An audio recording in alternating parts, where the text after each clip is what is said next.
OP and his wife and purposefully messes with him to make him go crazy due to his schizoaffective disorder. I think my sister-in-law is messing with me, but I'm not too sure. Okay, I know this will sound weird, but stay with me here. A few years ago, I was diagnosed with schizoaffective disorder, a depressive type. It kind of came later in life, so when the symptoms hit, I was working full-time and had a decent job.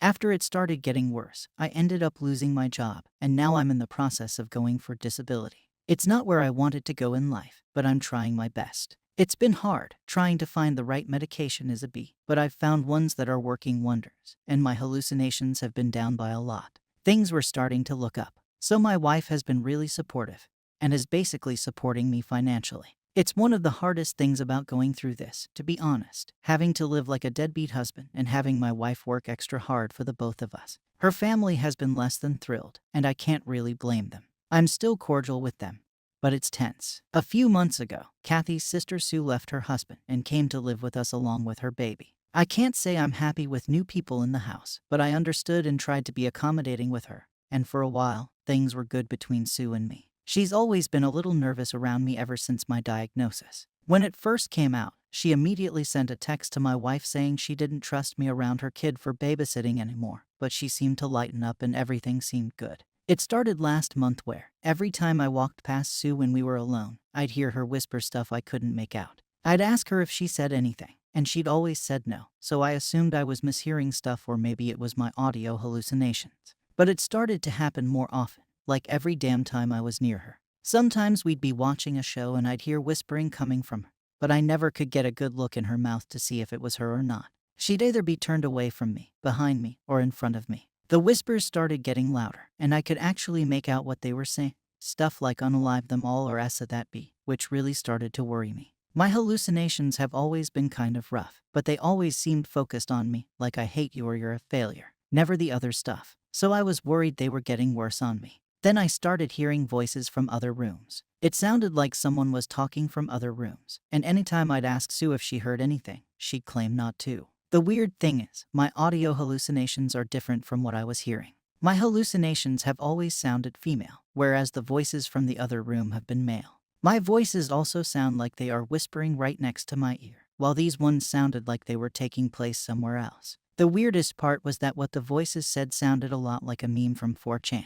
They like to message people from the schizophrenia subreddit and tell them that they are hiding in their walls, and that's exactly what I was hearing in the other room. I started searching for the source of the voices around the house, but Sue got scared and started telling my wife I was going crazy again. I know it looked bad, but my hallucinations sound and say different things, so I was making sure it wasn't something else. Today, things got worse. My medication ended up being missing. I kept it in the kitchen at night, but the bottle was gone this morning. When I asked Sue if she saw my medication, she got really scared and hid in her room with the baby. Her mom and dad came over, and they weren't necessarily hostile toward me, but they blocked my way and took Sue to their house for the day. They called up my wife and told them I had been harassing her and going crazy at Sue, and they feared for Sue and her baby with the schizo around. I really think Sue is messing with me. I've had trouble taking my medications in the past when my symptoms were at their worst, but I really liked this medication I was on, and I'm nervous about waiting a few days for more of it. The problem is, I really could be hallucinating everything. Yeah, it's different from the other hallucinations I had in the past, but hallucinations can change with time, and if I were to become delusional again, I wouldn't really know it either. I really don't want to scare Sue, but it just doesn't seem right. None of this stuff happens when my wife gets back home from work, only when it's just me and Sue at home.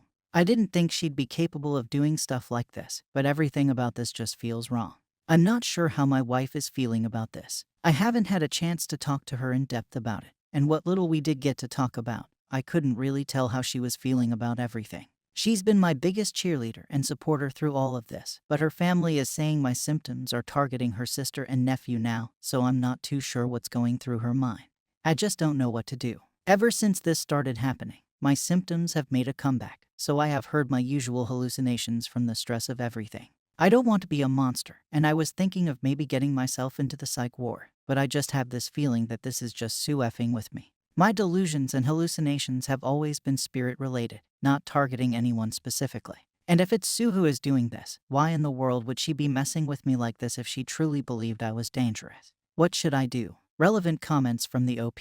In response to a comment stating Sue needs to leave, It'd be hard to kick her out. Her parents live in one bedroom, so they don't have room for her, and she has no money at the moment. Since Sue's been gone, I haven't had any hallucinations, but it's too soon to tell. In response to a comment where the OP is asked if he keeps track of his hallucinations, I keep track of new audio hallucinations. With this new medication, they went to almost 0 voices before the stuff with Sue happened. Since she left, they are at 0, but it hasn't been that long, so I'm not too sure. OP hasn't thought of recording the voices, and he likes the idea of setting cameras up, though it might make him crazier. Some comments from fellow Redditors. Call your psychiatrist, ask for emergency medications, and ask for an appointment as soon as possible. Use your phone to record any sounds you hear. I'm really sorry. I know this is hard. I have a family member who has struggled with this for 40 years. Reach out to your doctor. Sit down with your wife and lay all of this out. Don't accuse Sue of anything, but tell her you are genuinely concerned that this only happens when your wife isn't home. Tell her that you would feel better asking Sue to stay somewhere else for the time being. From there, keep an eye on what you're feeling. If, after Sue is gone, things get better, then you know something is up. If it doesn't get better, then you know it wasn't her. Either way, have your wife suggest to Sue that she stay away for a few days somewhere else. Make sure she doesn't say it's because of your mental health, because it sounds like Sue is already scared enough as it is. Another good idea would be to pull out your phone when you hear voices. Record it on your phone and send the video to your wife or a friend. Ask them if they hear anything in the video that's out of the ordinary. Another person can confirm or deny what you're hearing. For now, stay calm and avoid confronting Sue directly. It sounds like she's nervous already, and any more confrontation could cause her to call her parents again as in sauce, painting you in a negative light. Easy solution: Sue moves out. Hallucinations stop. Either she was effing with you or the stress was triggering an attack. Hallucinations continue. Talk to a doctor. Edit because this got more attention than I thought. BTW, I don't think you're crazy. I think Sue is effing with you, but instead of accusing her, it's going to be better to beat her at her own game and use it as an excuse for her to move out, not you. Also, I'd like to point out that sad appearing late in life is fairly common and not unusual in the least, as schizophrenia is one of the more unpredictable mental illnesses. Reading up on autism helped me understand myself. Reading about SAD might help you too. Update. Hey guys, sorry for the long wait for an update. A few things have happened, and I was preoccupied. First things first, I was able to get my medication in about 2 days, so I wasn't without my antipsychotics for too long, thankfully. When my wife got home, we had a talk about what's been happening. I talked to her about Sue when I was alone with her and even let her read over my previous post. My wife is a rock star, and she took everything I said well. We acknowledged the fact that it could still be hallucinations because we didn't have proof, but my wife had her suspicions about Sue and told me that it's not outside the realm of something Sue would do. My wife told me Sue had talked to her earlier in the week and told her I had not been taking my pills. My wife was confused by this because I tend to take the pills in front of her. I had a hard time taking pills when I was first diagnosed and am still having delusions. She had assured Sue that I had been taking my pills and thought it was just Sue being extra paranoid. We went and searched for the pills one last time, but they were gone. We decided not to have Sue back over anymore. My wife didn't like the idea of her sister and nephew being homeless, but she took to heart what was said on the post and decided it was for the best for everyone involved. I had been making good progress for a while, and she didn't want it to go away with Sue around.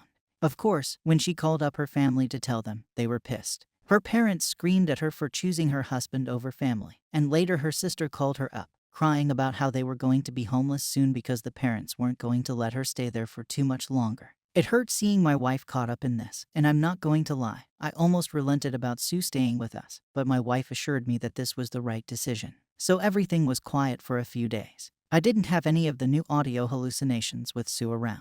Let me tell you, it was a relief. I can't say I was totally fine. Some of my old delusions were making a comeback. Mostly spirits and hauntings, but I felt more relaxed at home and was feeling good with her gone. I took the time to call up my doctor, and we had an emergency appointment, which made me feel better moving forward. So this happened about 3 days ago. My wife's family waited for my wife to go off to work and came over to our place. The first thing I noticed was that they actually brought a moving van. I don't know if their plan was to move me out or move more of Sue's junk in, but there they were, moving vans right in my front yard. I texted my wife to let her know what was going on, then answered the door. I did not let them in. So basically, the dad comes up to me all aggressively and tells me that, as a family, they decided I was too unstable to live at home anymore and to pack my SHT up, we're having you committed. I told them straight up that SHT wasn't happening, and I wasn't going to go anywhere with them. The mom went on a rant about how I was so unstable and that they weren't going to leave their nephew with someone so dangerous. I told them that Sue wasn't staying here, so there's nothing to worry about. The mom tried to switch it up and to sweet-talk me then, saying that with my mental health on the decline, they were just so worried about me and were going to take me to the hospital for my own good, and even said afterwards that I could live with my family until the nephew gets a little older. Not even after I get better, until the nephew gets older. I told them, again, this is my house. I was not going anywhere. Sue was never staying over again, and they needed to leave my house before I called the police. They laughed, which just pissed me the hell off. And yes, honestly, I should have called the cops, but between having schizoaffective disorder and me being a black man in an argument against an old white couple, I didn't like the odds of me ending up being the one getting arrested. I did text my wife that her family was trying to have me go to inpatient care, which made her leave work right away. So to shorten this up, we had a screaming match, and it basically boiled down to this: if I didn't agree to move out for the safety of Sue and her kid, they would call up my landlord and let them know about my serious condition and what type of dangerous person was living at the house. They also implied that they were ready to have me involuntarily commit all the other crazies if I fought them on this anymore, and that it was better to go with them now so that I would be taken into one of the good places. Backstory here. When I got diagnosed with schizoaffective disorder, my brother let me move into the house that I currently live in. We pay rent, but he rents at a good rate because he wanted to make sure I had a good place to stay. We've told her parents this before, multiple times, but I guess they forgot this one little detail. So I told them straight up, my brother is my landlord. If I go, Sue still wouldn't live here. Ever. If I go to inpatient, she isn't going to live here. This situation will never end with her living at this house. That shut them up, dead silent. They looked at me like I had just unalived their dog. They tried to say a few more things, but about that point, it just kind of fizzled out anticlimactically. Sue and her parents left afterwards. My wife came home not too long after her family left, and she was disappointed. My wife is a 5'4" tiny woman. But boy was she mad as hell about what happened, especially going behind her back to do this. More calls, more fighting with her family. She stood by me and told them to stay the hell away from me, and I greatly appreciated that. I just know it's killing her on the inside to not be able to see her nephew anymore. Before this happened, her family was supportive of her and very close. So it just blows my mind that the situation turned into this. She's going to have no contact with them for now. So that's where I'm at right now. Not doing the best mental-wise, to be honest. Might end up in inpatient care anyway the way things are going. I keep getting paranoid that they are going to take me away somehow, but I'm trying to remain calm about everything. Like I said, I had none of those new hallucinations when Sue was around. But with the stress of everything, I feel like I'm constantly surrounded and I'm going to be taken at any moment. I've talked to my doctor again, and we have a plan in place, but I really don't want to end up inpatient if I can avoid it. It makes it worse knowing my wife will be left alone without support, which makes me the most pissed off about this entire situation. Thanks for all the advice, Reddit. It really helped me out in the end. TLDR. Sue and her parents tried to get me to leave the house to have me go to inpatient care. I have no contact with them. Might still go to inpatient care. Some comments from fellow Redditors. It's almost funny how they're crying to your wife about not letting her sister stay, but they won't even let her stay with them. It's also funny to insinuate that you aren't family to your wife. If they come again, don't answer the door, especially if your wife isn't there. I can easily imagine them making up lies about you, so protect yourself by avoiding them. I'm sorry you have to deal with such terrible people, but I'm so glad your wife is standing by you. Best of luck in the future. Just focus on getting better and loving your wife. I'm so sorry this happened to you. You handled it great, and I am glad you have your wife's and psychiatrist's support. I'm just totally flabbergasted that someone would actually try to trip a schizophrenic person into a psychosis to get them home. I mean, this is what she tried, right? The idea was to get you admitted so your sister could have your house. Otherwise, the in-laws wouldn't have shut up once you told them. Sue was never, under no circumstances, going to be able to rent this house. I just can't wrap my head around the audacity, the entitlement, and that effing low blow. You did great. OP, keep up the good work. You're going to be fine. I commented last time that Sue was messing with you to get you out of the house so she could move in permanently. She is a horrible person to prey on your mental health for her own benefit. The audacity of your in-laws, though, is unbelievable to try and throw you out of your home so their daughter, whom they won't let live with them, can move in. I'm so glad your wife is the support you need. I wish you well in the future. Thank you for watching the video.